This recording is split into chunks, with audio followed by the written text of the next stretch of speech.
జగన్మోహన్ రెడ్డి గారు గడిచిన 5 సంవత్సరాల్లో పోలవరాన్ని వదిలేసినాడు. ఏమన్నంటే పోలవరం కంప్లీట్ చేస్తే చంద్రబాబు నాయుడికి పేరు వస్తుందని చెప్పి పోలవరం పక్కన పెట్టేసినాడు. మన రాయలసీమకి తలమానికంగా ఉన్న అన్నమయ్య ప్రాజెక్టు మన కళ్ల ముందరే వర్షాలు వచ్చి కొట్టుకొని పోతా అంటే అది కొందరు స్వార్థపరుల యొక్క లాభం కోసం ఈరోజు వందలాది ప్రజలు ఆ రోజు నీళ్లలో కొట్టుకొని పోతే పట్టించుకునే నాదుడు లేడు.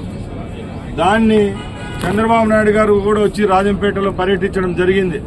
ఆ రోజు ఒకటే చెప్పాం, ఎప్పుడైతే తెలుగుదేశం పార్టీ అధికారంలోకి వస్తాదో అన్నమయ్య ప్రాజెక్టు ఏదైతే రాజంపేటకు తలమానికంగా ఉందో దాన్ని మరోసారి నిర్మిస్తాం.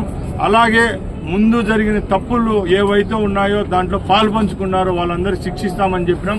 తప్పకుండా ఆ ప్రాజెక్టు యొక్క నాశనానికి కృషి చేసినారో ఏమన్నా అనుకోండి, వాళ్ళ లాభం కోసం కృషి చేసినారో వాళ్ళందరినీ తప్పకుండా చట్టం పరిధిలోకి తీసుకొని వచ్చి శిక్షించేదానికి ప్రభుత్వం చర్యలు తీసుకుంటుంది.